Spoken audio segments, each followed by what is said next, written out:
तो फायरवॉल जो होता है वो एक डिवाइस होती है जो हार्डवेयर और सॉफ्टवेयर का मिक्सर होता है। करती क्या है कि वो जो इनकमिंग और आउटगोइंग पैकेट्स होते हैं हमारे नेटवर्क में, उन पर मॉनिटरिंग करने का काम और कंट्रोल करने का काम फायरवॉल का होता है। जैसे कि आप किसी मेट्रो स्टेशन पे या शॉपिंग मॉल के अंदर जब जाते हैं तो वहाँ आपको एक सिक्योरिटी बैरियर से होके गुजरना पड़ता है।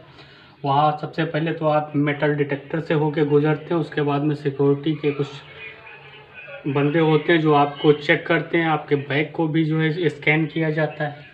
वैसे ही जो आपका नेटवर्क में भी जो है सिक्योरिटी देने के लिए एक फायरवॉल यूज़ किया जाता है, जो एक डिवाइस होती है जिसमें प्री डिफाइंड रूल्स होते हैं जो इनकमिंग और आउटगोइंग पैकेट्स को या डेटा को कंट्रोल करने का काम और मॉनिटर करने का काम करते हैं। जैसे कि मान लीजिए ये एक आपका जो है इंटरनल नेटवर्क है जो कि आपका एक प्राइवेट नेटवर्क होगा। ठीक एक जो है एक्सटर्नल नेटवर्क है, ये आपका जो है पब्लिक नेटवर्क होगा। ये ट्रस्टेड नेटवर्क है, ये अनट्रस्टेड नेटवर्क है। ट्रस्टेड नेटवर्क इसलिए है क्योंकि ये आपका नेटवर्क होता है, इसमें जितने भी पोर्ट होंगे, जितने भी बंदे काम कर रहे होंगे, जितने भी वर्क स्टेशन होंगे, वो सब आपके ट्रस्टेड होंगे। जो बाहर का होता है उस पर आपका जो है ट्रस्ट नहीं होता है, इसलिए उसको जो अनट्रस्टेड बोलते हैं। वो एक्सटर्नल, उनको आप नहीं जानते होते, इसलिए वो अनट्रस्टेड होते हैं जो एक्सटर्नल नेटवर्क होता है। अब इसमें जब भी कोई जो है इंटर करेगा तो एक फायरवॉल से होके गुजरना पड़ेगा। फायरवॉल ये चेक करता है उसकी डेटा को, उसके आईपी एड्रेसेस को, कि जो है वो ऑथेंटिक है या नहीं है। अगर ऑथेंटिक नहीं है तो यहीं से फायरवॉल उसको ब्लॉक कर देता है और वो आपके इंटरनल नेटवर्क में एंट्री नहीं उसकी हो पाती है। ठीक,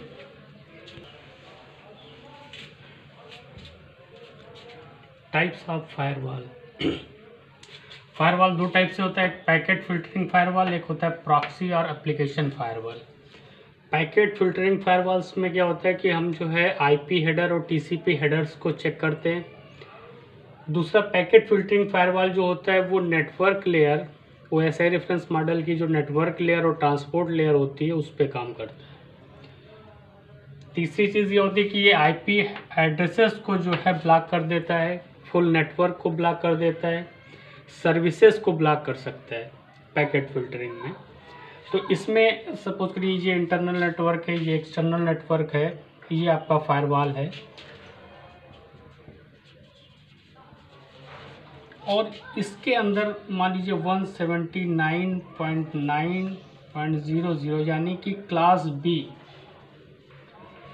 का आईपी एड्रेस के लिए ये जो है नेटवर्क, जो आपका जो इंटरनल नेटवर्क होता है उसमें ये आपने आईपी एड्रेस जो है वो क्लास बी का लिया है। अब इसमें देखिए जो इसमें बताया था ना कि फील्ड, इसमें फायरवॉल्स में प्री डिफाइंड रूल्स होते हैं, उस पर जो है आप मॉनिटरिंग या कंट्रोल करते हैं इनकमिंग या आउटगोइंग पैकेट्स की। तो इसमें ये रूल्स सपोज करिए ये आपने दिए हैं। इसमें सोर्स आईपी दी हुई है 179.2.4.80, यानी कि इस आईपी एड्रेस का कोई भी पैकेट्स अगर इधर आ रहा है तो उसको फायरवॉल जो है ब्लॉक कर देगा। सोर्स पोर्ट कुछ भी हो, डेस्टिनेशन आईपी कुछ भी हो, अगर सोर्स आईपी एड्रेस अगर उसका 179.2.4.80 दिया हुआ है तो उसको जो है ये फायरवॉल उसको ब्लॉक कर देगा। उसको आपके इंटरनल नेटवर्क्स में उसके पैकेट्स को आने की अनुमति नहीं है।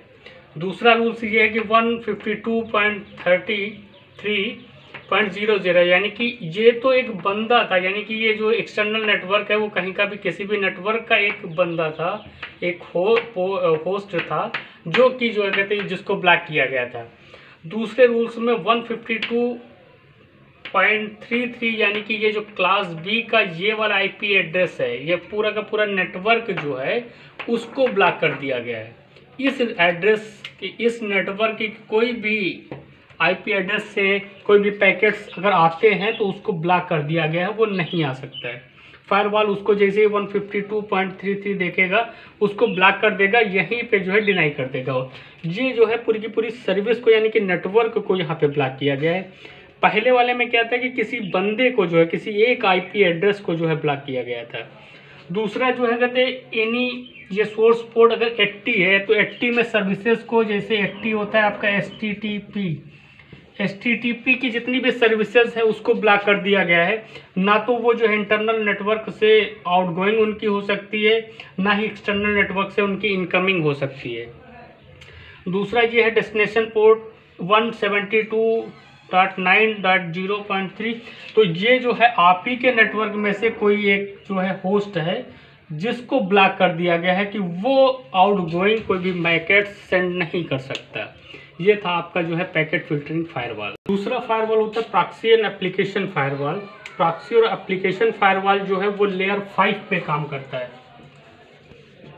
लेयर 5 आपकी वैसे रेफरेंस मॉडल की लेयर 5 होती है आपकी एप्लीकेशन लेयर। ट्रांसपोर्ट लेयर तक जो है आपका ये पैकेट फिल्टरिंग का काम करता है। 5वीं लेयर पे एप्लीकेशन लेयर पे जो है आपका प्रॉक्सी एप्लीकेशन फायरवॉल काम करता है। इसमें ये इंटरनेट हुआ आपका, ये आपकी जो है नेटवर्क फायरवॉल होता है, ये प्रॉक्सी फायरवॉल होता है, ये वेब एप्लीकेशन डेटाबेस और मेल सर्वर। नेटवर्क जो आपकी फायरवॉल होता है वो क्या चेक करता है, आईपी एड्रेस को। जो प्रॉक्सी फायरवॉल होता है वो यूज़र के डेटा को चेक करता है, जिसमें आपका लॉगिन आईडी और पासवर्ड आता है। ये कोई भी पैकेट्स है उसका आईपी एड्रेस जो है नेटवर्क फायरवॉल चेक करेगा, अगर सही है तो उसको जो है उसके लॉगिन डेटा को फॉरवर्ड करेगा प्रॉक्सी फायरवॉल पे। प्रॉक्सी फायरवॉल जो है वो लॉगिन आईडी और पासवर्ड चेक करता है।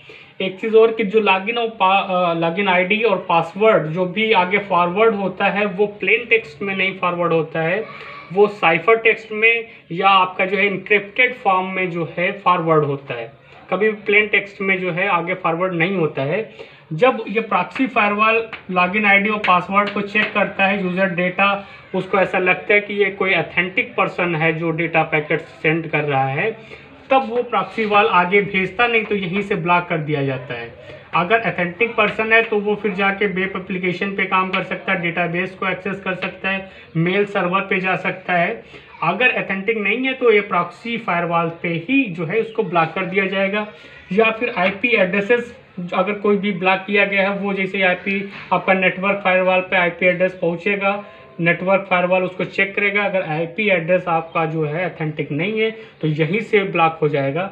ऑथेंटिक है तब वो आगे फॉरवर्ड करता है लॉगिन आईडी और पासवर्ड को, जिसको जो है प्रॉक्सी फायरवॉल चेक करता है, और वो ऑथेंटिक होने पे ही वो आगे की सर्विसेज वेब एप्लीकेशन डेटाबेस और मेल सर्वर को यूज़ कर सकता है।